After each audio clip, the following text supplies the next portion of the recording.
कहते हैं छोड़ दो। मैं नाम जपती थी, कहते हैं छोड़ दो। मैं हवन यज्ञ कर रहा था, कहते हैं छोड़ दो। ये कैसा सत्संग है भाई? ये तो भगवान मिलाने की जगह भगवान छुड़वा देते हैं। समझ में ही नहीं आएगा बताया क्या जा रहा है। लेकिन मालिक की कृपा हो गई, बंदी छोड़ की दया हो गई, तो एक एक शब्द तुम्हारे अंदर ऐसे ऐसे सिमट जाएगा कि बस तुम्हें लगेगा यही है जो मुझे चाहिए, जन्मों जन्मों से जिसकी तलाश थी, यही है वो ज्ञान। और इस ज्ञान न होने के कारण तुम दुनिया भर का ज्ञान अपने दिमाग में फिट करके बैठे हो। तो जब मूल ज्ञान आता है तो बाकी सारा ज्ञान छूमंतर हो जाता है। तो आज इसी मूल ज्ञान को अच्छे से समझेंगे, जिसके लिए कबीर साहब ने धर्मदास जी को लाखों दुहाइयां दी थी, लाखों कस्में दी। धर्मदास मेरी लाख दुहाई, ये मूल ज्ञान बाहर ना जाए। कहते हैं ये मूल ज्ञान मत बताना किसी को भी, क्योंकि इसको बताने का एक समय है। जब वो समय आएगा तो घर घर में मूल ज्ञान की लहर चलेगी। अभी मत बताना किसी को। अभी पवित्र ज्ञान बताओ तुम। पवित्र ज्ञान तुम जग में भाखो, मूल ज्ञान गुप्त कर राखो। तो ये मूल ज्ञान खोलने का अब समय आ गया है। अब बच्चा बच्चा इस मूल ज्ञान को जानेगा कि आखिर भक्ति कहते किसे हैं, आखिर परमात्मा को पूजना कहते किसे हैं। एक एक बात समझ में आने लग जाएगी। तो आज का सत्संग शुरू करने से पहले परमपिता परमात्मा के नाम पे जयकारा लगाएंगे, फिर सत्संग शुरू करेंगे। बोलिए परमपिता परमात्मा की, सदगुरु बंदी छोड़ कबीर साहेब की, सदगुरु मदनपति साहेब की, सदगुरु गूलमपति साहेब की, दीवान जवाहरपति साहेब की, सदगुरु राम अनुराग साहेब की, सदगुरु राम सेवक साहेब की, सदगुरु वैरागपति साहेब की, करीनापुर धाम की, सभी संतों की, सभी भक्तों की, पंडाल में आई सभी संगत की, इस गांव नगर बस्ती की, सत्संग कराने वालों की, इनके माता पिता की, इनके बाल गोपाल की, सकल हंस को बंदगी, साहेब बंदगी सतना। तो कबीर साहब समझा रहे हैं कि भाई जो मूल ज्ञान है ये अत्यंत दुर्लभ ज्ञान है, दुर्लभ, जिसको बाबा नानक ने अलभ कहा है। कहते जग में नाम अलभ है संतों, यानी अलग में भी नहीं मिलेगा। लेकिन दुविधा देखो, एक भी चैनल खोल लो, टीवी चैनल जो धार्मिक हो, उसमें तुम्हें सुबह से शाम तक सारे गुरुजी गुरुजी गुरुजी मिलेंगे। और नानक साहब कह रहे हैं गुरु मिलना दुर्लभ है, दुर्लभ। यानी सारे संसार के गुरुओं को बैठा दोगे और जब उनका ज्ञान परख करोगे, कहते उसमें एक भी सही नहीं मिलेगा। कब मिलेगा? जब परमात्मा की कृपा हो जाए, जब वो अपने हंस को भेज दे कि बेटा जाओ जगाओ दुनिया को, ये है असली ज्ञान। जब ज्ञान समझा के भेज दे, कौन? परमात्मा, तब ये पंथ चलता है। नहीं तो किसी आदमी का चलाया पंथ नहीं है। ये परमात्मा को पाने का ज्ञान किसी आदमी का चलाया हुआ नहीं है। इसीलिए इसे मूल ज्ञान कहते हैं। मूल यानी जड़। ये पूरे पेड़ की जड़ कहां से चल रही है, और जड़ अगर परमात्मा नहीं है तो वो पेड़ परमात्मा का हो ही नहीं सकता, क्योंकि जैसी जड़ होगी वैसा ही पेड़ होगा। आम की जड़ से कौन सा पेड़ निकलेगा? आम का पेड़। बरगद की जड़ से कौन सा पेड़ निकल रहा है? बरगद का पेड़। अमरूद की जड़ से कौन सा निकल रहा है? अमरूद का पेड़। यानी जैसी जड़ होगी वैसी उसका सारा खेल होगा। इसी प्रकार जिसके पास जड़ परमात्मा नहीं है, वो परमात्मा का पेड़ हो ही नहीं सकता। इसलिए मूल परमात्मा से अटैच होनी चाहिए। पंथ चलाने वाला कौन होना चाहिए? स्वयं परमपिता परमात्मा। तभी वो पंथ परमात्मा का है, नहीं तो वो काल का ही पंथ है। तो कहते हैं ये काल हमारा नाम लेके 12 पंथ चलाएगा।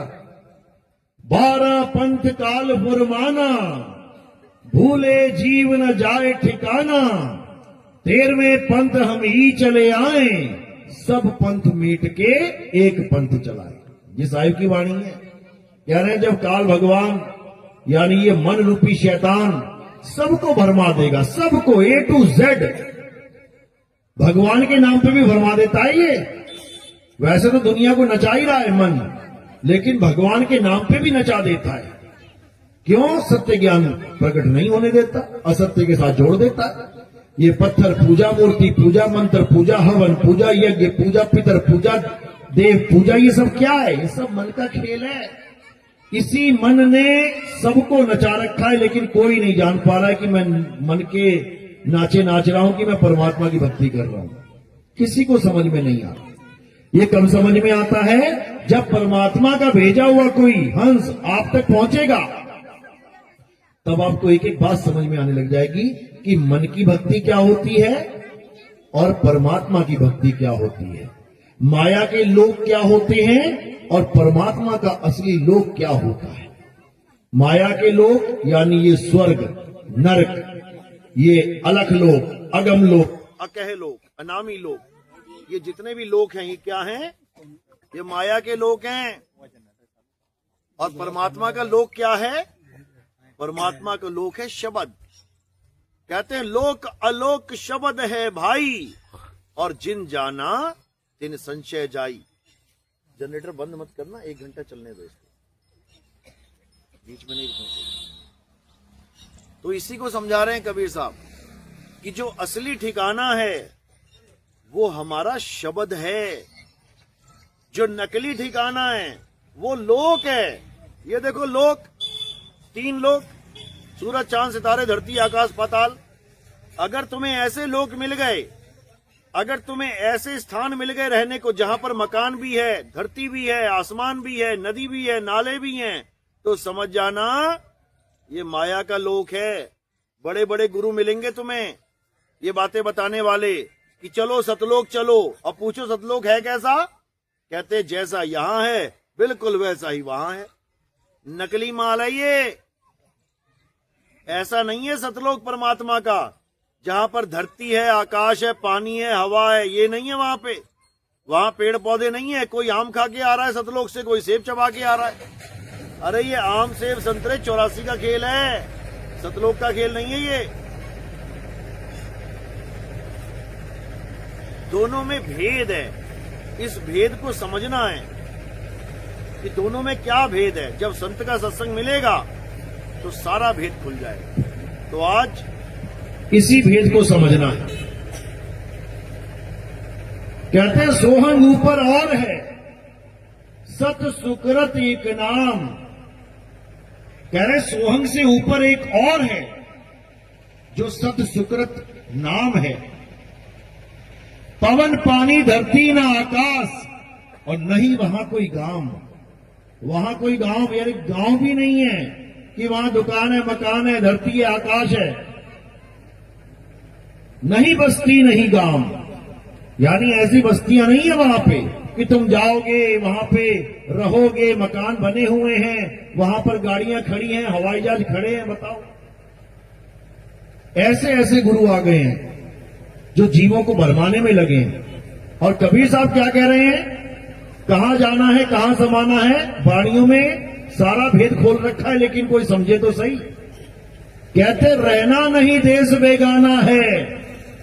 पहले तो ये समझ लो, जिस दुनिया में तुम रहते हो, जिस धरती पे तुम खड़े हो, जहां का तुम पानी पी रहे हो, जहां की तुम हवा ले रहे हो, जहां तुम फल फूल खा रहे हो, ये अपना देश नहीं है, ये परमात्मा का देश नहीं है। यहां तो जीव जीव को खा रहा है। यहां बिना जीव को खाए तुम पेट नहीं भर सकते। ये दाल चावल, ये सब्जियां क्या है? ये बिना जीव के कुछ नहीं हो सकता इस दुनिया में। शेर हिरन को खा रहा है, बाघ बकरियां खा रहा है, ये क्या है? जीव जीव को खा रहा है। यानी खाना खाने के लिए भी कत्ल करने पड़ रहे हैं। यहां पे कौन मुक्त हो जाएगा? जितनी बार खाना खा रहे हो जीव हत्या लग रही है। कैसे मुक्त हो जाओगे? केवल एक ही तरीका है मुक्त होने का, और वो क्या है? अकर्ता होके कर्ता हो जा। अकर्ता होके कर्ता हो जा। कर्ता तो है लेकिन अकर्ता होके, यानी दिल से ये भाव हटा देना है कि मैं कुछ खा रहा हूं, मैं कुछ कर रहा हूं। ना तुम कुछ खा रहे हो, ना ही तुम कुछ कर सकते हो। तुम अकर्ता हो तो खा कौन रहा है, कर कौन रहा है? हे अर्जुन, ये आत्मा अकर्ता है। इस दुनिया में होने वाला हर कार्य 5 तत्व, 25 प्रकृति, 3 गुण, मन और माया के द्वारा किया जाता है। ये देखो हाथ, ये किसने उठाया फूल को? तुम्हें लगेगा नितिन दास ने उठाया। क्यों? क्योंकि तुम 5 तत्वों को नितिन दास समझे बैठे हो। ये शरीर किसका बना है? 5 तत्वों का। नितिन दास नहीं है 5 तत्वों का। ये शरीर है, हाथ है, 5 तत्व, 3 गुण, मन माया की वजह से ये उठाया गया है। मैंने नहीं उठाया। आत्मा ना कुछ उठा सकती है ना बैठा सकती है। आत्मा किसी को छू भी नहीं सकती और आत्मा को कोई छू नहीं सकता। नैनम छिंदंती शस्त्राणी, आत्मा को कोई शस्त्र छू नहीं सकता, काट नहीं सकता। नैनम दहती पावका, आत्मा को आग जला नहीं सकती। ऐसी है ये आत्मा। लेकिन कोई इस भेद को जानता नहीं, अपने आप को कर्ता मान के बैठा, मैं कर रहा हूं, मैं कर रहा हूं, मैं कर रहा हूं। और ये भ्रम कौन पैदा करता है? ये मन पैदा करता है कि ये तू ही कर रहा है। सारे कर्म करने के बाद इस शरीर से, उसके बाद प्रायश्चित में बैठ जाते हैं, अरे बड़ा गलत कर दिया मैंने। अरे तूने कुछ किया ही नहीं। नानक साहब समझा रहे हैं, जब लग जानू मैं हूं करता, तब लग गर्भ जून में फिरता। जब लग जानू बैरी मीत, तब लग निचल नाही जीत। कहते जब तक तू अपने आप को कर्ता मान के बैठा है, तुझे भोक्ता बनना ही पड़ेगा, कर्म भोगना ही पड़ेगा। जब जज पूछता, हाँ भाई तुमने किया क्या ये काम, अगर वो कह दे, कह दी, हाँ जज साहब मैंने किया है, उसको बचा नहीं सकता कोई।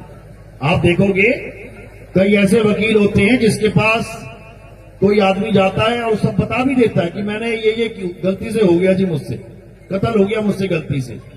तो वकील क्या कहता है, बेटा तूने भले कत्ल कर दिया है, तुम मानियो मत। जज के आगे तू एक बार भी मत कहना कि तूने कत्ल किया। तूने एक ही लाइन बोलनी है बार बार। क्या बोलना है?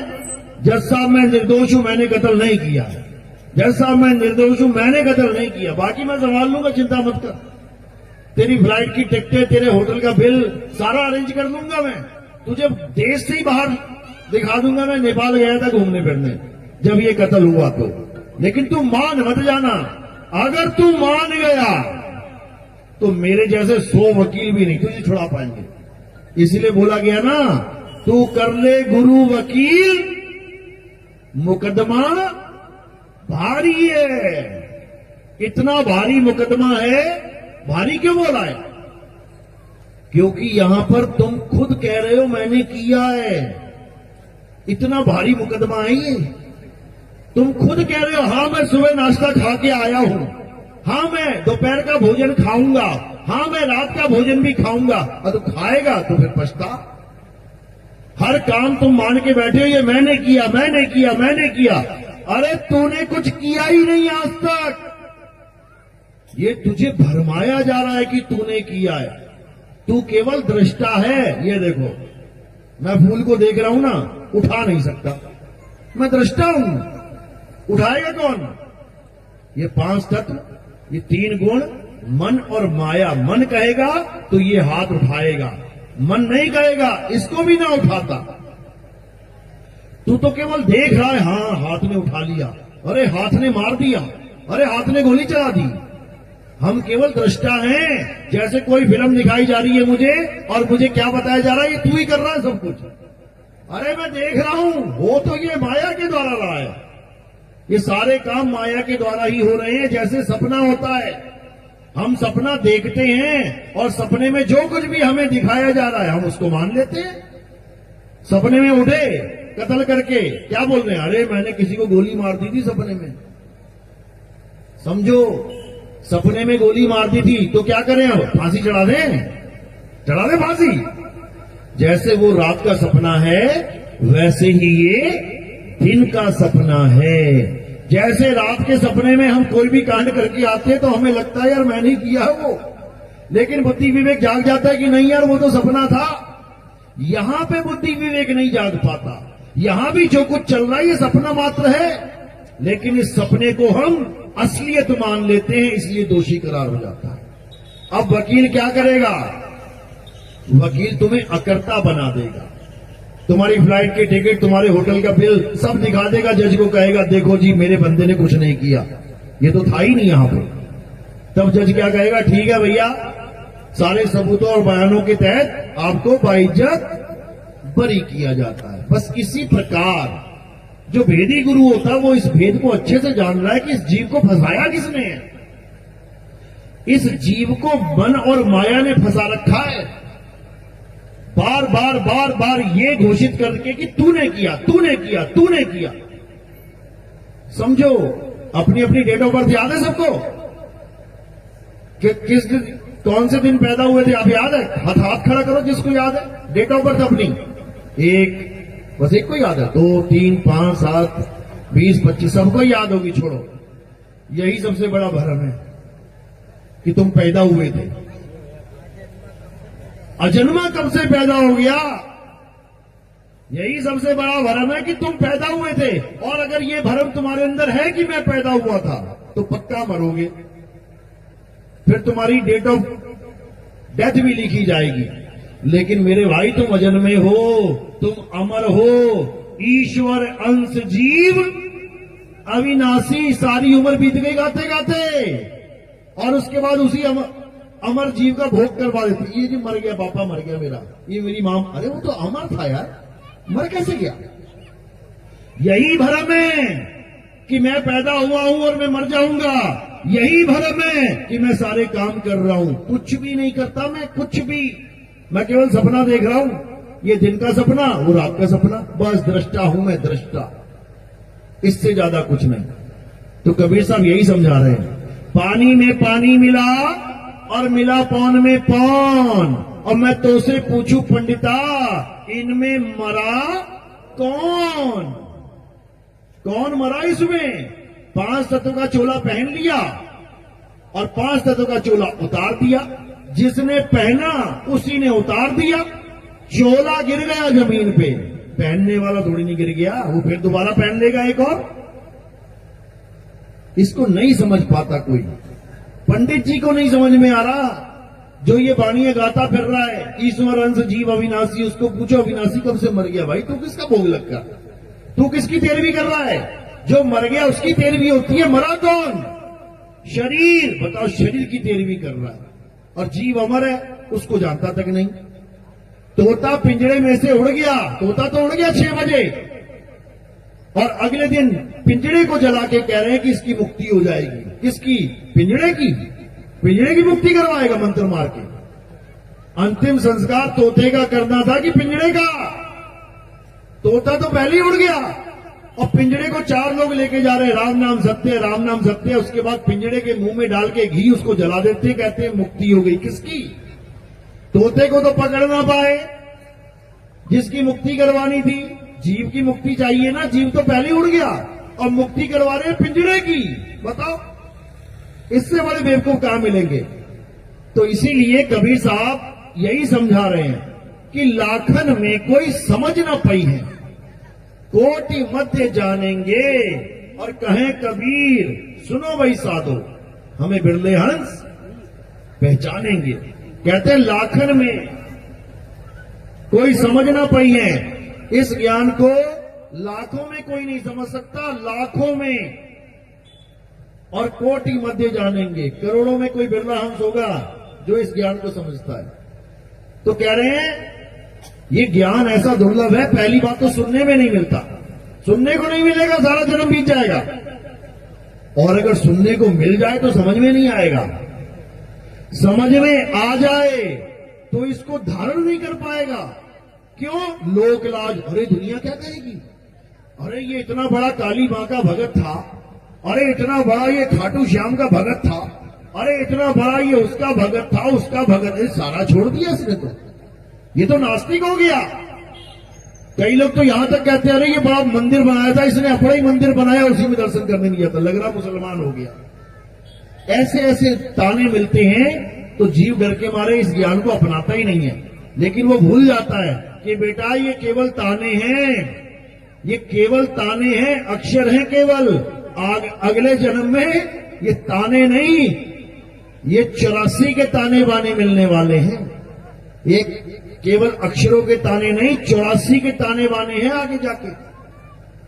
शेरों के मुंह में जाना पड़ेगा हिरण बन के, शेरों के मुंह में जाना पड़ेगा जंगली सुअर बन के, हालत खराब हो जाएगी। मगरमच्छों के मुंह में जाना पड़ेगा, पानी पीने जाओगे ना एक घूंट, पता लग जाएगा क्या कीमत है पानी की। आज तो देखो ट्रंक भर भर के ट्रालियां पानी जहां मर्जी ले जाओ, टंकियां भर लो 2-2 हजार लीटर की, फिर ना मिलेंगी, फिर ना मिलेंगी ये टंकियां। फिर तो पता है कि शेर ने दौड़ाया 2 किलोमीटर, अब प्यास लग रही है भाई, अब जाना ही पड़ेगा तालाब के पास। क्यों? क्योंकि जिसने उसको मगरमच्छ बनाया है उसका भी इंतजाम कर रहा है किसको खाएगा, ये इसी को खाएगा जो पानी के पास जाएगा।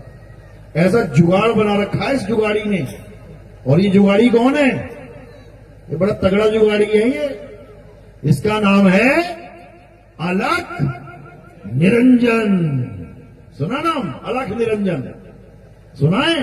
अलख निरंजन कौन है ये? कौन है ये? बच्चे ने नाम सुना होगा इसका, लेकिन है कौन ये? इससे मिलना हो तो कहां जाना पड़ेगा? कौन है ये? कहां रहता है?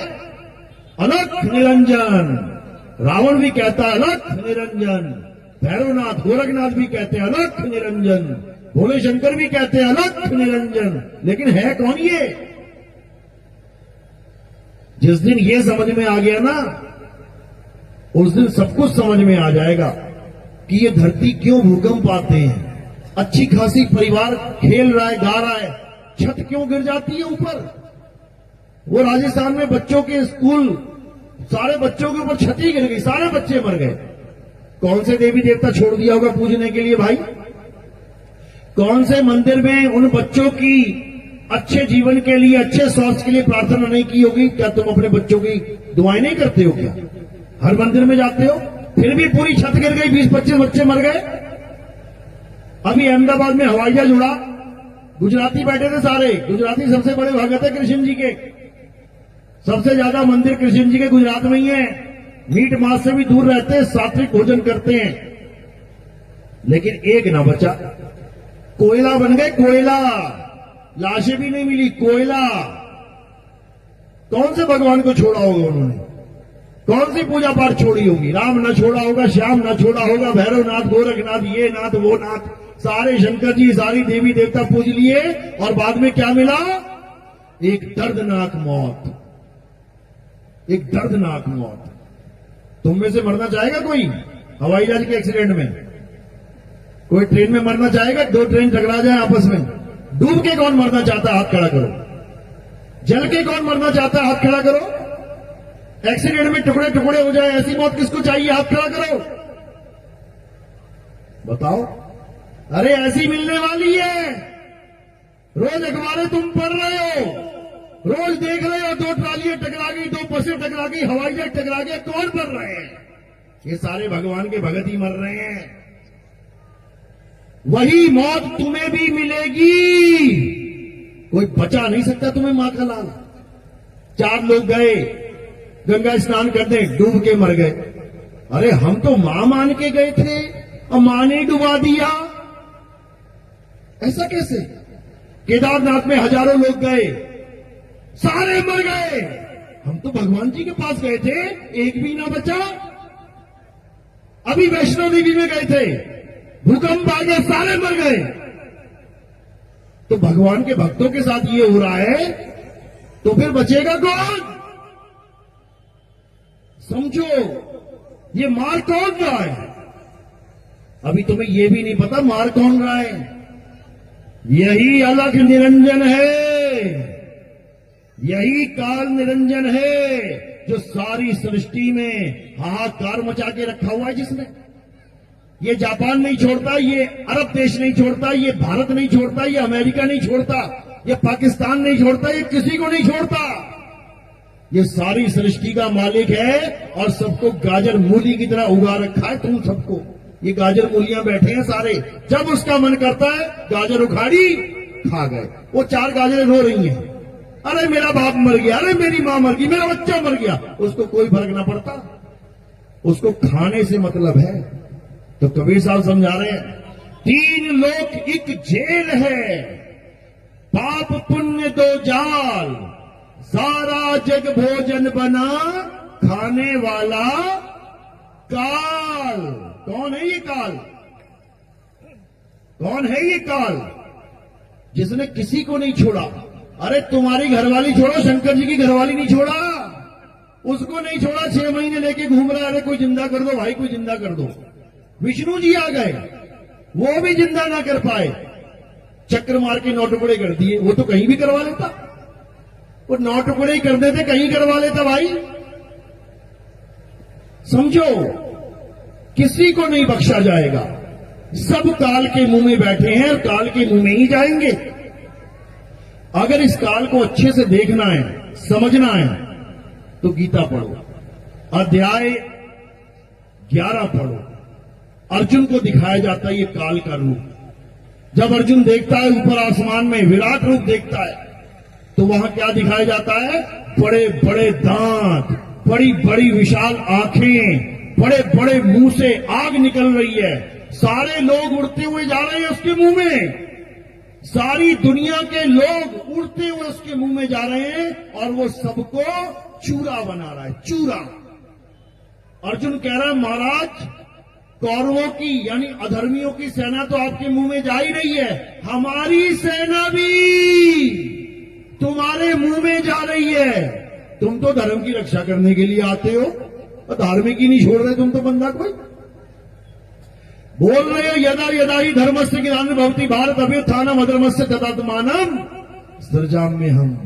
जब जब धर्म की हानि होती है, जब जब अधर्म का बोलबाला होता है, तब तब मैं धार्मिक पुरुषों की रक्षा के लिए आता हूं। ले लो, रक्षा करवा लो। वो सारी सेना उसके मुंह में जा रही है। अर्जुन हाथ जोड़े फरियाद कर रहा है, अरे हमारे वाले तो छोड़ दो, कौरवों को खा गए, हमारे वाले तो छोड़ दो। तो क्या बोले वो? हे अर्जुन, इस 3 लोक का निर्माण करने वाला और इस 3 लोक का नाश करने वाला मैं काल हूं, एक भी नहीं बचेगा, एक भी। इसका मतलब ये नहीं कि 5 बच जाएंगे, वो 5 भी चले गए काल के मुंह में, वो भी नहीं बचे। तो ये वो काल है भाई जिससे कोई नहीं बच सकता, कोई भी नहीं। तो अर्जुन ने बताया कि आप क्या कर रहे हो?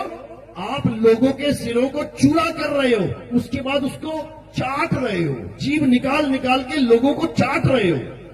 जैसे बच्चा आइसक्रीम चाटता है, ऐसे ही समझ लो मुंडी पकड़ रखी किसी की, उसको खा के खूनम खून हो गया है, अब उस खून को चाट रहे हो।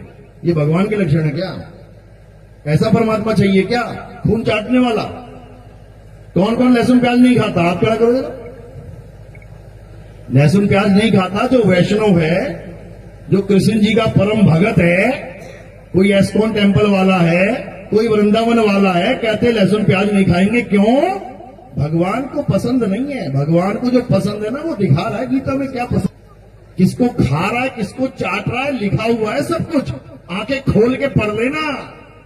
तो जो भगवान को पसंद है वो भगत को भी पसंद होना चाहिए। आ जाओ फिर चाटो मुंडिया लोगों की काट काट के। ये वो नकली भगवान है भाई। अब असली क्या है वो भी गीता में लिखा है, लेकिन मोतियाबिंद होने के कारण दिखाई नहीं देता। अब असली भगवान की परिभाषा देख लो, गीता में क्या बोला है? हे अर्जुन, अध्याय 3 17वां श्लोक। हे अर्जुन, जो अपनी आत्मा में रमण करते हैं, जो अपनी आत्मा में तृप्त हैं, जो अपनी आत्मा में संतुष्ट हैं, उनके लिए कोई धार्मिक कर्म कर्तव्य लागू ही नहीं होता। दो पूजा हो गई अब, कौन कौन सी? एक हो गई काल की पूजा, यानी जो अर्जुन को दिखाई दे रहा उस वक्त, एक तो वो भगवान है काल भगवान, और दूसरा कौन है? हे अर्जुन, ये आत्मा अजन्मा है, नित्य है, शाश्वत है, पुरातन है, ये आत्मा ही सत्य सनातन है। अब ये दूसरा भी आ गया है आत्मा, इसको आत्मदेव भी कह सकते हो, इसको परमात्मा भी कह सकते हो। अब दोनों की पूजा कौन कर रहा है? उसको जीव कहते हैं। ये जीव या तो काल भगवान की पूजा करेगा, ये जीव या तो परमात्मा की पूजा करेगा, आत्मदेव की पूजा करेगा। इन दोनों के अलावा तीसरी कोई पावर नहीं है, या तो काल या दयाल, या तो नरभक्षी या फिर दया का समुंदर जो किसी को नहीं भक्षण करता। नरभक्षी क्यों बोला है? क्योंकि आदमी खाता है नरभक्षी, लेकिन परमात्मा किसी को नहीं खाता। वो क्यों खाएगा? उसके बच्चे हैं, अपने बच्चों को भी खाएगा कोई क्या? तुम 100 बकरे खा जाओगे, क्यों? किसी और का बच्चा है। तुम 100 मछलियां खा जाओगे, क्यों? किसी और का बच्चा है। अरे तुम 100 गाय बछड़े खा जाओगे, मुसलमान खा लेते हैं, क्यों? किसी और का बच्चा है। अपने बच्चे को खा के दिखा जा, खा के दिखा कितना बड़ा नरभक्षी है तू, खा के दिखा अपना बच्चा। नहीं खा सकता। जब आदमी अपना बच्चा नहीं खा सकता तो परमात्मा क्या इतना बड़ा निर्दयी है जो अपने बच्चों को खाएगा? दूसरों के बच्चे को खा सकते हैं हम, अपने बच्चे को नहीं खा सकते। तो भैया हम उसी का अंश है, जैसे उसका गुण है वैसे ही हमारा गुण है। वो भी अपने बच्चों को नहीं खाता, वो तो अपने बच्चों को ताड़ता है, अपने बच्चों को इस बंधन से छुड़ाता है। इसीलिए उसका नाम बंदी छोड़ है। इस काल भगवान ने सबकी डेट ऑफ एक्सपायरी दे रखी है। दवाई लेने जाते हो ना, मैन्युफैक्चरिंग और एक्सपायरी दोनों पकड़ा देते हैं तुम्हें, बेटा यह बनी है और यहां खत्म हो जाएगी। बिल्कुल उसी तरह अविनाशी की डेट ऑफ बर्थ और डेट ऑफ डेथ ये काल भगवान निर्धारित करके भेजता है इस दुनिया में, जिसको विधि का विधान कहते हैं। ये तो विधि का विधान है, जिस जो पैदा हुआ मरेगा। अरे जो पैदा ही नहीं हुआ वो कैसे मरेगा? कौन पैदा नहीं होता? ये आत्मा कभी पैदा नहीं होती, समझो। और तुम आत्मा हो, शरीर नहीं हो। तुम अपने आप को मान बैठे हो शरीर। मैं आदमी, मैं औरत, मैं बच्चा, मैं बूढ़ा, मैं जवान। ये हमारे कपड़े हैं, ये शरीर। किसी को आदमी के कपड़े पहना दिए, किसी को औरत के कपड़े पहना दिए। आदमी के कपड़े पहन के ये जीव अपने आप को आदमी समझने लग गया, औरत के कपड़े पहन के ये जीव अपने आप को औरत समझने लग गया। और ये आदमी और औरत क्या है? मात्र कपड़े। ये कपड़े मिले हैं तुम्हें पहनने को, एक दिन ये कपड़े तुम उतार दोगे, यहीं पड़े रह जाएंगे ये दोनों कपड़े। एक की मां मर गई, एक का बाप मर गया। औरत का कपड़ा भी यहीं पड़ा, जला दो इसको, दफना दो इसको। और आदमी का भी कपड़ा यहीं पड़ा है, जला दो इसको, दफना दो इसको। लेकिन ना तो वो मां मरी जो मां बनी बैठी थी, और ना ही ये बाप मरा जो बाप बना बैठा था। ये कहां चले गए? इनका स्वर्गवास नरकवास हो गया। स्वर्गवास का मतलब होता है इस शरीर को छोड़ के कहां वास करना? स्वर्ग में वास करना। तो कोई वास करने गया होगा ना वहां पे।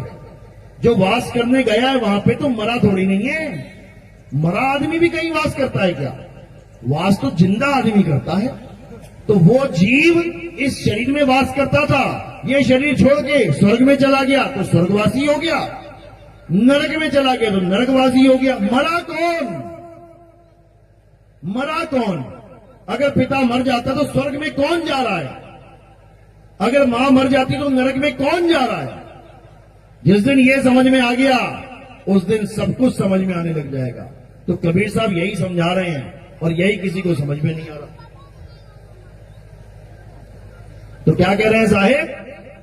हम ना मरिब, मरिब संसारा, हमको मिला जियावन हारा, कहते हैं हम ना मरे, अब हमारी मौत नहीं हो सकती।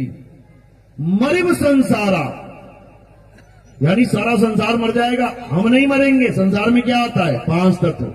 आंख खोल के देखो, चारों तरफ तुम्हें 5 तत्व फैले मिले हुए हैं। यही 5 तत्व ये शरीर भी है। तो ये संसार और ये संसार एक ही है, अलग मत समझना। प्रकृति जो बाहर दिख रही है वही प्रकृति ये है। 5 तत्व 3 गुण जो बाहर दिख रहे हैं वही 5 तत्व 3 गुण ये हैं। इसी को 5 और 3 को 8 अंगी कहते हैं। 8 अंग है संसार के। प्रकृति 8 अंगों वाली है, इसलिए उसको अष्टांगी भी कहते हैं। अष्टांगी। कितने हाथ हैं दुर्गा जी के? कितने हाथ वाली हैं? 8 हाथों वाली कहते हैं उसको, यानी 8 अंग हैं उसके। अष्टांग कौन कौन से? 5 तत्व 3 गुण। 3 गुण यानी पैदा होना, पलना, मर जाना। बाहर जितनी भी चीजें दिख रही हैं पैदा हो रही हैं, पल रही हैं, मर जा रही हैं। ऐसे ये काया भी त्रिगुणी है, पैदा हो रही है, पल रही है और मर जाएगी। तो 5 तत्व 3 गुण ही ये काया सृष्टि है। अब क्या करना है? अब इस 8 अंग की माया से परे होना है। गीता में साफ लिखा है, हे अर्जुन, जो अपने आत्म स्वरूप को जान लेते हैं, जो आत्मा को पहचान लेते हैं, वो मेरी दुष्कर माया से पार हो जाते हैं। दुष्कर बोला है, दुष्कर यानी इतनी प्रबल माया है, बड़े बड़े संतों को लपेटे में ले लेती है ये। बड़े बड़े ऋषि मुनि माया से ठगे जाते हैं। इससे कोई पार नहीं पा सकता। कौन पा सकता है? जो आत्म स्वरूप को जान जाते हैं, क्योंकि आत्मा माया से परे है। आत्मा माया की पहुंच से दूर है। आत्मा 3 गुणों से परे है। उस पे त्रिगुण लागू नहीं होते। आत्मा ना पैदा होती है, ना आत्मा को पाला जाता है, और ना ही आत्मा कभी मरती है। तीनों गुणों से न्यारी। इसीलिए आत्मा को गुणातीत कहते हैं, मायातीत कहते हैं, मनोतीत कहते हैं। इसीलिए उसको शब्दातीत कहते हैं, अक्षरातीत कहते हैं। यानी वो शब्दों और अक्षरों से भी परे है। कोई गलती से ये ना सोचे कि आत्मा पाने के लिए, परमात्मा पाने के लिए हमें अक्षर जाप करने पड़ेंगे, मंत्र जाप करने पड़ेंगे। समझो, नहीं करने पड़ेंगे, छोड़ने पड़ेंगे। जो नाम तुम जपते हो वो छोड़ने पड़ेंगे। जो पूजा पाठ तुम करते हो छोड़नी पड़ेगी। जो मंदिर, मस्जिद, गुरुद्वारा, चर्च तुम भगवान को दर्शन करने के लिए सोचते हो कि दर्शन करने जा रहे हैं भगवान के, छोड़ने पड़ेंगे। क्योंकि भगवान किसी मंदिर, मस्जिद, गुरुद्वारे में नहीं रहता। वहां क्या होता है? वहां भगवान की प्रतिमा होती है। प्रतिमा। जैसे तुम दिल्ली में रहते हो, लेकिन तुम्हारी फोटो कोई एमपी में लगा के बैठा है, कोई पंजाब में लगा के बैठा है, कोई बिहार में लगा के बैठा है, और मंदिर भी बना दिया तुम्हारे नाम का। अब इसका मतलब ये थोड़ी नहीं कि तुम वहां बैठ गए जाके। तुम्हारा घर कहां पे है? दिल्ली में है। अब तुमसे मिलना है तो दिल्ली जाना पड़ेगा। जहां फोटो लगी है वहां थोड़ी नहीं मिल लोगे। वो तो तुम्हारा प्रतीक मात्र है।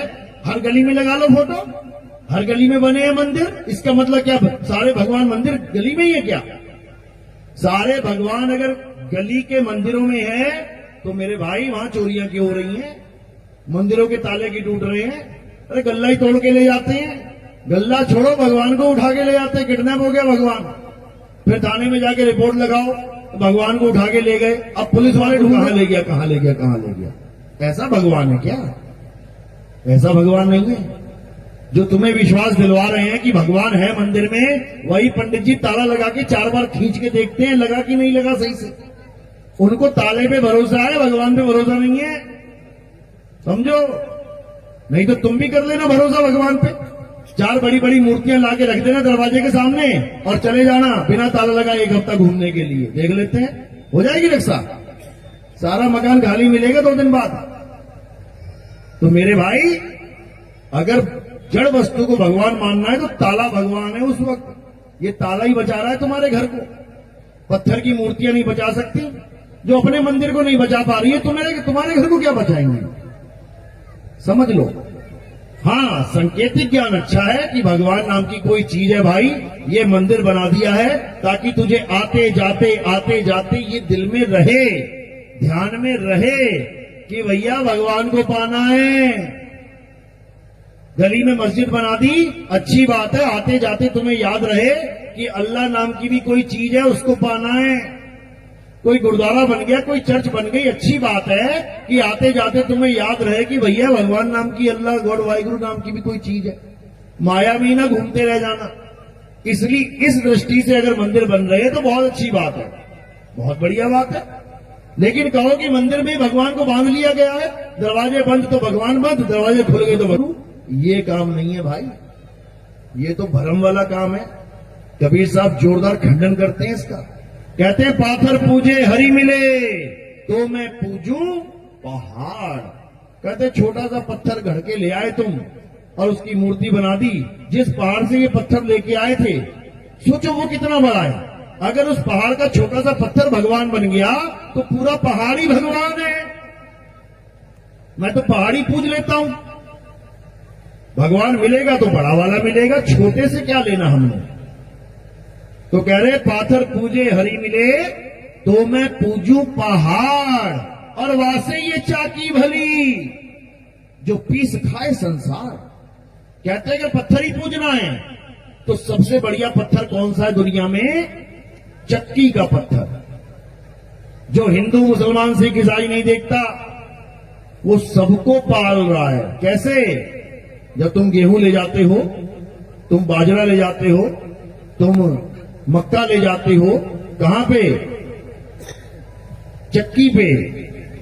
तो वो पीस पीस के देता है तुम्हें, उससे तुम्हारे बच्चे खाना खाते हैं, उनकी आंखें खुलती है, उनको एनर्जी मिलती है। वो हिंदू ना देखता, मुसलमान ना देखता, सिख ना देखता, ईसाई, सबको दे रहा है वो। तो एक चक्की का पत्थर ऐसा है जो सबका भरण पोषण कर रहा है, वो सबके जीवन में अहमियत रखता है। हिंदुओं के मंदिर के पत्थर केवल हिंदुओं के लिए हैं, मुसलमानों के लिए नहीं है। वो तो तोड़ दे सारे, उनका बस चले तो। जब उनका राज आया था तो सारे मंदिर तोड़ तोड़ के मस्जिदें तो बनाई गई थी। तो हिंदुओं का पत्थर हिंदुओं के काम का है केवल। लेकिन चक्की का पत्थर देख लो, अगर गांव में एक चक्की और हिंदू मुस्लिम सिख ईसाई सारे रहते हैं, वही लाइन लग जाएगी सबकी, सब परेशान हो जाएंगे, सब कहेंगे ये चक्की जल्दी ठीक हो जाए। तो वो पत्थर सबसे जुड़ा हुआ है, अगर पूजना है तो उसी को पूज ले यार, वही भगवान का रूप है। जब सारे कण कण में भगवान है तो चक्की का पत्थर क्या बिना भगवान के है? उसमें भी तो भगवान है। लेकिन समझ में नहीं आता लोगों को। सोचते हैं एक मूर्ति लेके आएंगे, उसमें प्राण डलवाएंगे। बताओ, अरे प्राण भगवान डालता है इंसान के कि इंसान डालता है भगवान के? यही समझ में नहीं आ रहा किसी को। अगर कण कण में परमात्मा है तो प्राण डालने की जरूरत क्या है? वो तो कण कण से तो मूर्ति बनी है पहले से ही, तो उसमें परमात्मा पहले से होना चाहिए। जिसमें परमात्मा पहले से है उसमें तुम प्राण डाल रहे हो, बताओ। और प्राण डाल भी दिए तो कुछ दिखना चाहिए कि हां इसमें प्राण डले हैं। 2 लोग बैठे हैं, बैठे बैठे गिर गए, एक बेहोश हुआ और एक मर गया। अब डॉक्टर ने देखा जो बेहोश हुआ है उसके प्राण चल रहे हैं। वो क्या कह रहा है? नहीं नहीं, मरा नहीं है, चिंता मत करो, उड़ जाएगा ये। और दूसरे वाले के प्राण चल नहीं रहे हैं तो उसको क्या बोल रहा है? ये मुर्दा हो गया। कुछ तो फर्क है ना, प्राण है या नहीं है में। प्राण है तो वो जिंदा रख दिया डॉक्टर ने, और प्राण नहीं है तो मुर्दा बना दिया। चलो ठीक है, 2 मूर्तियां लेके आते हैं, एक मूर्ति में प्राण डाल दिए जाए पंडित जी के द्वारा, दूसरी में नहीं डलवाते हैं और दोनों को टेढ़ा कर देते हैं। अब बताओ कौन सी वाली उठेगी? कौन सी वाली उठेगी? ना प्राण वाली और ना बिना प्राण वाली। इसका मतलब मामला गड़बड़ है भाई।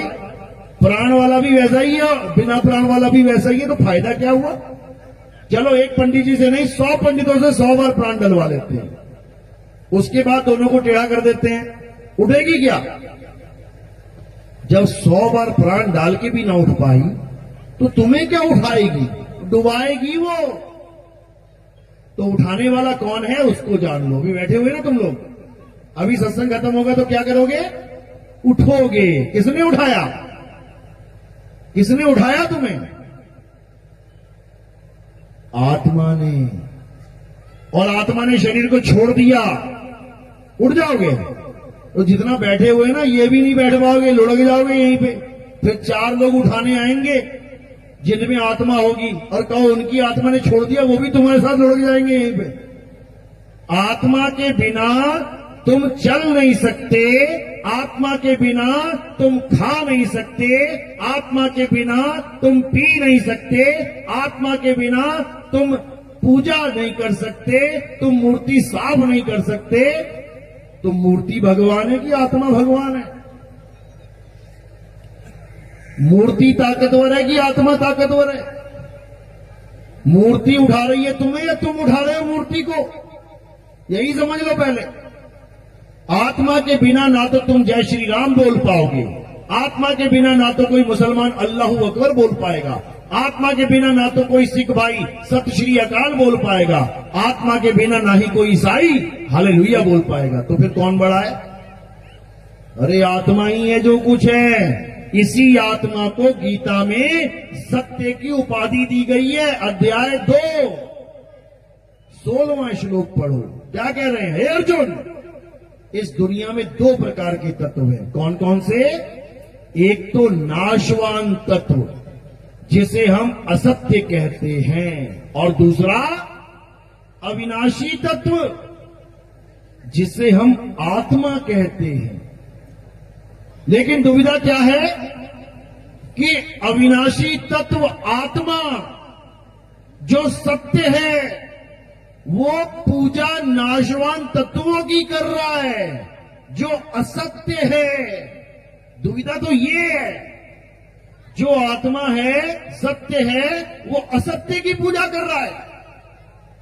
जिस आत्मा को कोई काट नहीं सकता, जला नहीं सकता, कोई तोड़ नहीं सकता, वो उस मूर्ति की पूजा कर रहा है जो जल भी सकती है, फूट भी सकती है, टूट भी सकती है, कट भी सकती है, गल भी सकती है। उल्टा काम चल रहा है। इसीलिए गीता में बार बार कृष्ण जी ने आत्मा की महिमा गाई है। हे अर्जुन, ये आत्मा ही परम सत्य है। इस आत्मा का ज्ञान प्राप्त हो जाना अति दुर्लभ है। और ये कब प्राप्त होता है? अध्याय 4 34वां श्लोक पढ़ो। क्या कह रहे हैं? हे अर्जुन, जो सत्य मैं तुम्हें समझा रहा हूं, जिस आत्मा रूपी सत्य के बारे में मैं तुम्हें बता रहा हूं, अगर तुम इस सत्य को प्राप्त करना चाहते हो तो कहां जाओ? मंदिर, मस्जिद, गुरुद्वारे? बिल्कुल नहीं।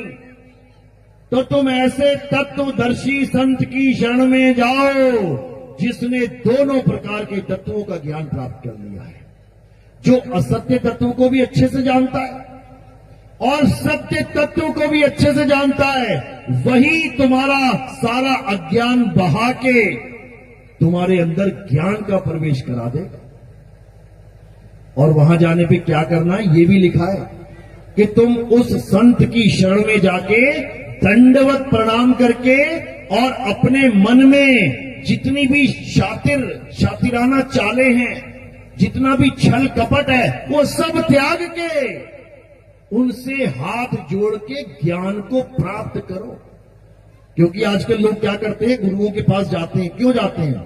यार ज्ञान तो बहुत बढ़िया बता रहा है यार, दुनिया पीछे लग गई इसके, यार ये ज्ञान मुझे भी मिल जाए तो मैं भी दुनिया को पीछे लगा लूंगा। आजकल ये ट्रेंड चल रहा है। लेकिन वो थ्योरी पार्ट तो अच्छे से समझ लेगा, लेकिन प्रैक्टिकल में ठन ठन गोपाल रहेगा। क्यों? छल कपट आ गया उसके अंदर। छल कपट को किनारे रखना है। अर्जुन छल कपट वाला नहीं था। अर्जुन क्या छल कपट वाला आदमी था? बिल्कुल भी नहीं। वो तो कह रहा था 5 गांव भी नहीं चाहिए यार। वो तो ऐसा था कि कहता मैं 5 गांव भी नहीं चाहिए, मैं अपने भाइयों का, जबकि दुश्मन बने हुए हैं। उसकी बीवी को निर्वस्त्र भी कर दिया उन लोगों ने, फिर भी वो अर्जुन उन पर दया कर रहा है। तुम्हारी घरवाली को कर दिया ना किसी ने चौक पे निर्वस्त्र, तुम सारी उम्र यही सोचोगे कैसे गर्दन रेत दूं इसकी, मैं कैसे इसको जहर खिला दूं, कैसे इसको गोली मार दूं। और अर्जुन क्या कह रहा है कि भले इन 100 भाइयों ने मिलके मेरी घरवाली को कपड़े उतार दिए उसके, लेकिन फिर भी वो कह रहा है मुझे नहीं चाहिए 5 गांव, मैं इनका कत्ल नहीं करूंगा। धर्मात्मा है वो। उस तक को कृष्ण जी कह रहे हैं तू छल कपट रहित होके जाना गुरु जी के पास। क्यों? क्योंकि सबके अंदर एक शिकारी बैठा हुआ है, सबके अंदर एक शिकारी बैठा हुआ है, और उसका नाम क्या है? अलख निरंजन। ये मन, ये शातिर है भाई, सबके अंदर बैठा है, सबकी दुकान वही चला रहा है। ये तुम्हें लग रहा है कि तुम अपने मन से जी रहे हो, तुम अपने आप से जी रहे हो। सुबह से लेके शाम तक, शाम से लेके रात तक तुम उसी की गुलामी कर रहे हो। सुबह कितने बजे उठते हो आप लोग? कोई 4 बजे, कोई 5 बजे, कोई 6 बजे, कोई 10 बजे, कोई 12 बजे। क्यों? क्योंकि जब मन करता है ना उठ जा, तभी उठते हो।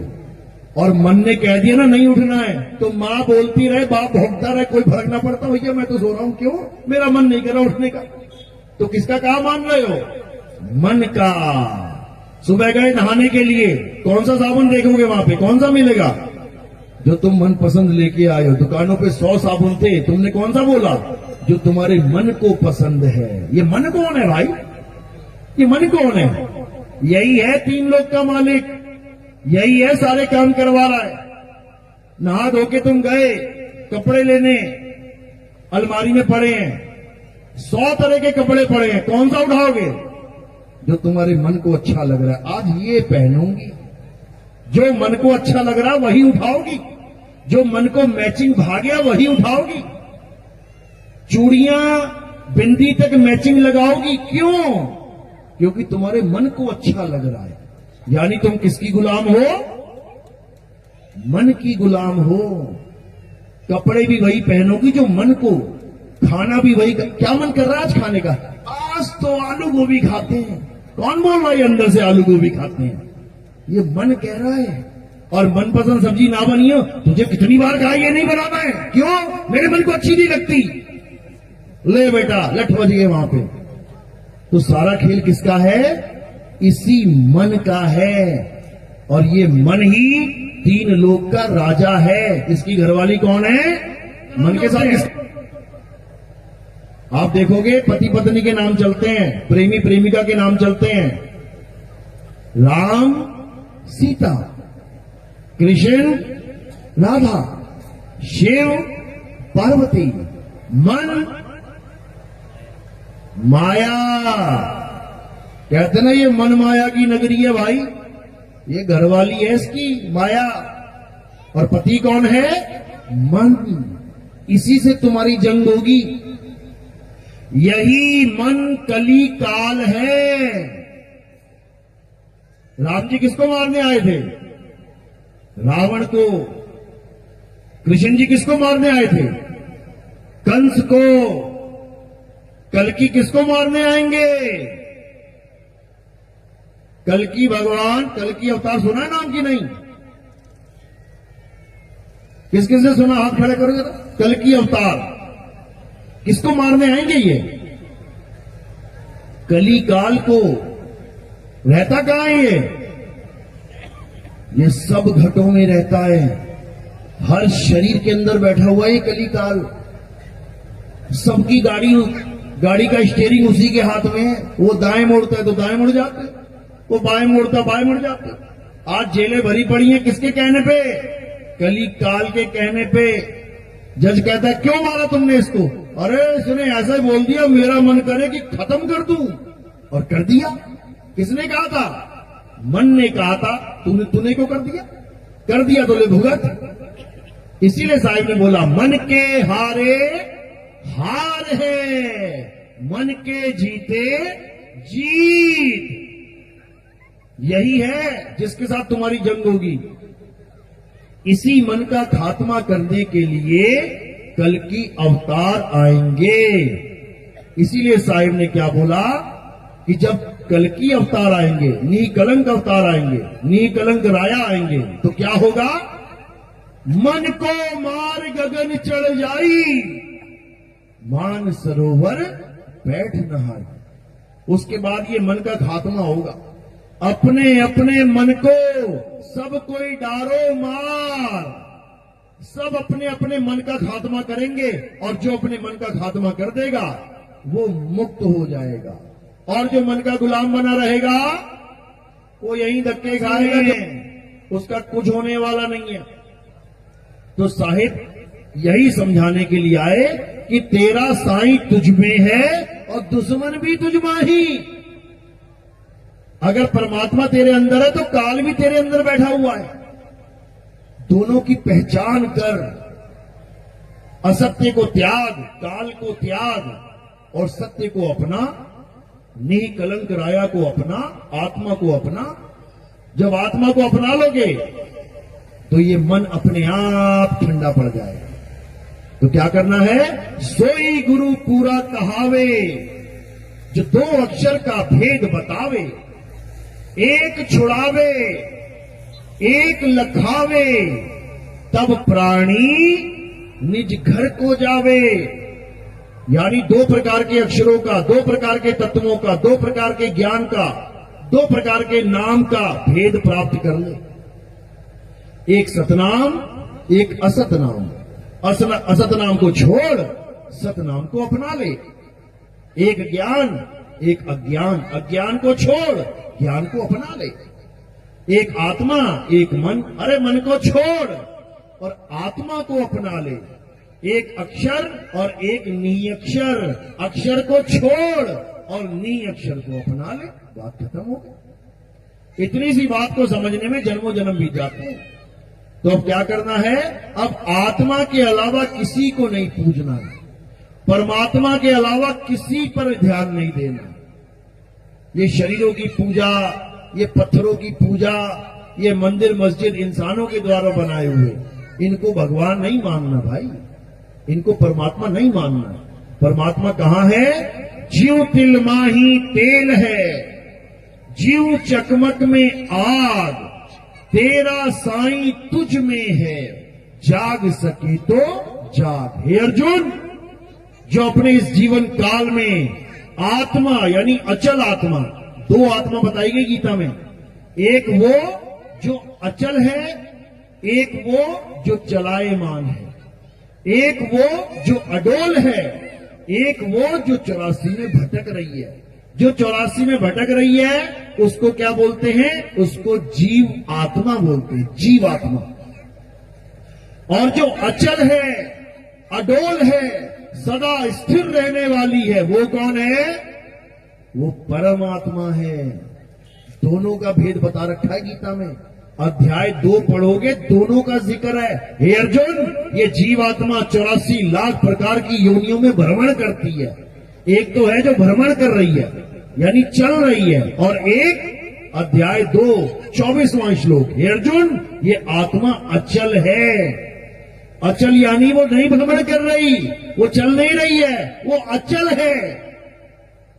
जिसके लिए गरीबदास जी महाराज समझा रहे हैं, सतगुरु के लक्षण कहूं, अचल विहंगम चाल, हम अमरापुर ले गए, ज्ञान सबद सरघाल।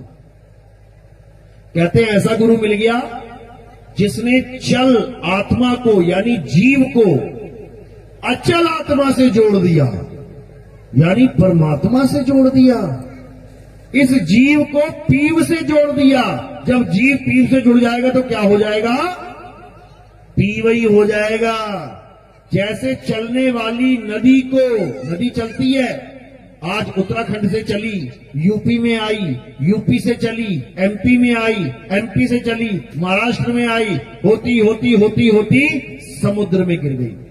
समुद्र अचल है, नदी चलती है।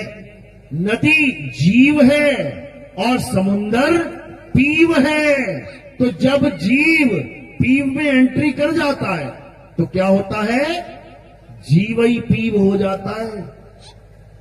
गरीबदास जी की वाणी में समझा रहे हैं, कहते कोटि तो ब्रह्मा भय, कोटि भय ईश, साहिब तेरी बंदगी से ये जीव होए जगदीश। कहते हैं ये जीव ही पीव हो जाता है जब इसे अपना अचल स्वरूप प्राप्त हो जाता है। चल स्वरूप नहीं, चल स्वरूप तो जीव का है। ये कुत्ता बिल्ली बकरा हाथी घोड़ा बन के बैठा हुआ, ये भी तो जीव ही है। ये जीव अनंत है, जग में जीव अनंत, न जाने पीव को बहुत कहा समझाए 84 के। जीव को बहुत समझा लिया इसको, लेकिन ये जीव पद को त्यागना ही नहीं चाहता। ये परमात्मा को भी काया में ढूंढ रहा है। इंगला पिंगला सुषमना में चला जाऊं, श्वासा का जाप कर लूं, कानों में बंद करके 5 धुनें सुन लूं, बर्बाद हो जाएगा। भगवान का नाम जप लूं, बर्बाद हो जाएगा। भगवान का नाम छोड़ और अपने सत्य स्वरूप को जान। तेरा सत्य स्वरूप ही परम पिता परमात्मा है। इसीलिए साहिब ने बोला, सत्य स्वरूपी नाम साहिब का, सो निज नाम हमारा। हमें केवल अपना स्वरूप जानना है, ये जंतर मंतर नहीं रटने हमने। कोई कह रहा राधे राधे राधे राधे कर लो, कोई कह रहा राम राम राम राम जप लो, मुसलमान है तो कह रहा अल्लाह अल्लाह कर ले, सिख भाई आ गया तो कहता वाहिगुरु कर ले। अरे तुम्ही ने बनाए हैं सारे नाम, ये इंसानों ने बनाए हैं नाम। ये हिंदी पंजाबी उर्दू फारसी, ये चाइनीज, ये मंगोलीज, ये डच फ्रेंच, ये पुर्तगीज, ये सारे नाम इंसानों ने बनाए हैं। इंसान अपने बनाए नाम ही जपने में लगा हुआ है, इससे कल्याण नहीं होगा। उसको जान जो इंसान बना नहीं सकता, और वो क्या है, शुद्ध चैतन्य आत्मा। बना के दिखा दे, नहीं बना सकता। इसको जानना है तो कहते हैं घर घर मंत्र देत फिरत हैं, माया के अभिमाना और गुरुआ सहित शिष्य सब बूढ़े। कहां बूढ़े, नर्मदा नदी में बूढ़े क्या, ये गंगा में बूढ़ गए, 84 में बूढ़ गए।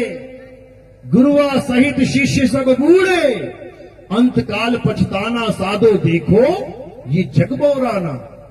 कहते जो घर घर मंदिर, आओ बेटा राम राम जप लो, राधे राधे करो, राधे राधे, अल्लाह अल्लाह कर, वाहिगुरु वाहिगुरु कर। ये सब मंत्र जपनीय है, ये जपी है, ये जपी है। और जो तपस्या कराते हैं वो तपी हैं, जो घर बार छुड़वा देते हैं सन्यासी हैं। ये जपी तपी सन्यासी आत्मज्ञानी नहीं है भाई, ये मंत्र ज्ञानी है, तंत्र ज्ञानी है। तो कहते हैं गुरुआ सहित शिष्य सब बूढ़े। 84 में जाना पड़ेगा, गुरु को भी चेले को भी। क्या बनेंगे ये, अरे झूठा गुरु अजगर बना, 184 जाए और सारी संगत चींटी बनी, तोड़ तोड़ के खाए। आज जो तुम्हें लग रहा है वो गुरु के चेले देखो यार कितने हैं, 5 करोड़ है यार, 10 करोड़ है। ये 10 करोड़ चींटियां बनने वाले हैं और गुरुजी बन जाएंगे अजगर। समझ लो, गुरुजी आराम से लेटे होंगे और चींटियां तोड़ तोड़ के खा रही होंगी। तो ऐसा गुरु हमें नहीं चाहिए भाई, जो खुद अजगर बन जाए हमें चींटी बना दे। हमें कैसा गुरु चाहिए, हमें स्वरूप सिद्ध गुरु चाहिए, स्वरूप सिद्ध। तो क्या है स्वरूप सिद्ध की निशानी, कि वो तुम्हें जंतर मंत्र तंत्र से छुड़वा देगा, वो नाम जाप से छुड़वा देगा, वो हर प्रकार की पूजा पाठ हवन यज्ञ, ये जितने भी तीर्थ मूर्त, ये व्रत उपवास, इसका व्रत कर लूं उसका व्रत कर लूं, सब छुड़वा देगा।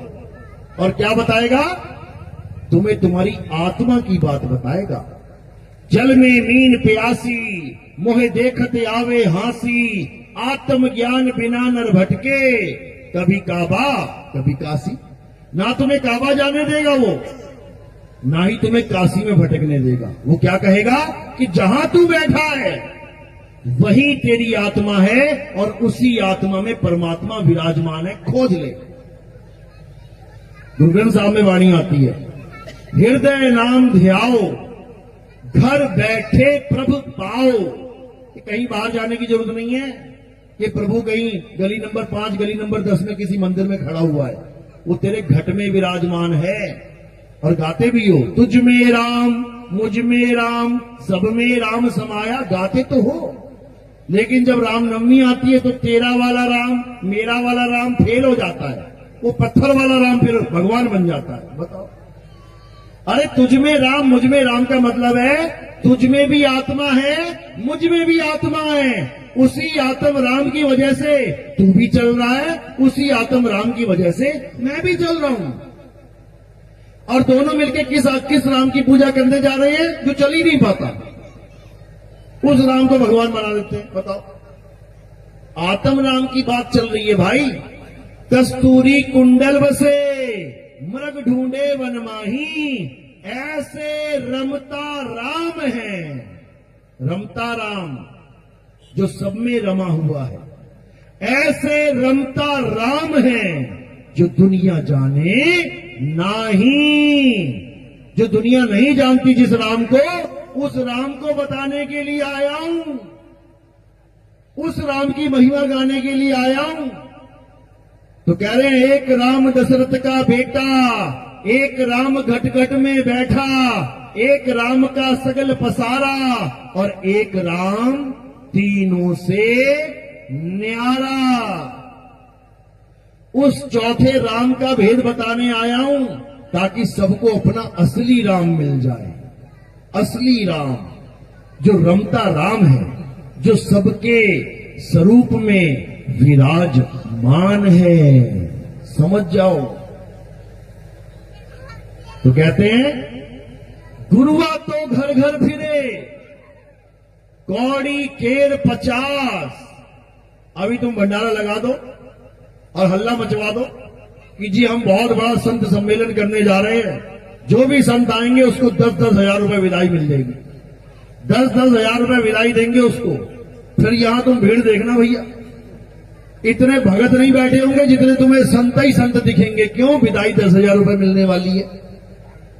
समझो, कहते हैं गुरुआ तो घर घर फिरे, कौड़ी केर 50। एक एक कौड़ी में 50-50 गुरु आके बैठ जाएंगे। अपने रूप की खबर नहीं, शिष्य करण की आस। कहते हैं अपने रूप की खबर नहीं, उस गुरु को अपने रूप का कोई ज्ञान नहीं है कि वो आदमी है कि औरत है कि आत्मा है। चेले मूंढने में पूरा जन्म लगा दिया उसने, चेले बनाने में लगा दिया, अपनी फोटो खिंचवा खिंचवा के आगे देसी घी के दिए लगवा दिए उसने। अब वो ये भी नहीं जान पाया कि जिसके आगे देसी घी का दिया लगा है वो मेरा स्वरूप है भी कि नहीं। ये 5 तत्वों का स्वरूप, ये 5 तत्वों का शरीर क्या नितिन दास है? क्या मैं ये 5 तत्वों का हूं? ये तो मैंने मां के गर्भ में से लिया और यहां मां के गर्भ में छोड़ जाऊंगा। ये गर्भ ही है मां का, ये धरती भी मां का गर्भ है। ये बॉडी कहां चली जाएगी? ये मां के गर्भ में समा जाएगी। गर्भ से निकले और गर्भ में बॉडी को छोड़ दिया। मैंने गर्भ से धारण किया शरीर, छोड़ गर्भ। तो मैं कौन हूं और शरीर कौन है? जब दोनों स्वरूपों का यह ज्ञान हो जाएगा, एक नकली स्वरूप, ये काया स्वरूप नकली है, इसी की फोटो खिंचवा खिंचवा के जो आरती करवा रहा है वो जानता ही नहीं कि वो है ही नहीं। करंट और पंखे वाला हाल है। पंखा किससे चल रहा है? करंट से। लेकिन करंट को ही नहीं पता मैं करंट हूं, वो अपने आप को पंखा मान के बैठा है, कह रहा मेरी आरती करो, पंखे की फोटो लगवा के उससे आरती करवा रहा है, क्योंकि वो जानता ही नहीं कि वो करंट है। यहां पर ये खेल नहीं है। आरती तो यहां भी होगी अभी, लेकिन वो आरती काया की आरती नहीं होगी। काया की आरती से खेल खत्म कर देना है और आत्मा की आरती में खेल शुरू कर देना है। इसी को बोला गया गुरु ग्रंथ साहब में, आत्म देव पूजिए। अभी पूजा चलेगी आत्म देव की, देखना कैसे होती है। आत्म देव पूजिए, गुरु के सहज सुभाए, आत्मे नो आत्मे दी प्रतीत, ते घर ही परचा पाए। यानी घर में ही परचा, परचा यानी परिचित हो जाओगे, तुम्हें परिचित हो जाओगे घर में बैठे बैठे परमात्मा से, जब तुम्हें आत्मा की पूजा करने वाला गुरु मिल जाएगा, जो जड़ पूजा को छुड़वा के चेतन सत्ता की बात बता देगा, तब बात बनेगा। तो ठीक है, आज का सत्संग यही समाप्त करते हैं। अब आरती का समय है, आरती होगी, उसके बाद भजन चलते रहेंगे, जो भंडारा है चलता रहेगा, प्रोग्राम आगे बढ़ता रहेगा जब तक आप करना चाहो। तो अब आरती में क्या करना है समझ लो, एक एक करके आना है, थोड़ा दूर रहेंगे सारे, जिसने आना है वही आगे आएगा, एकदम भीड़ मत लगाना यहाँ पे, थोड़ा दूर रहना, जिसने आरती करने आना है वही आना, कोई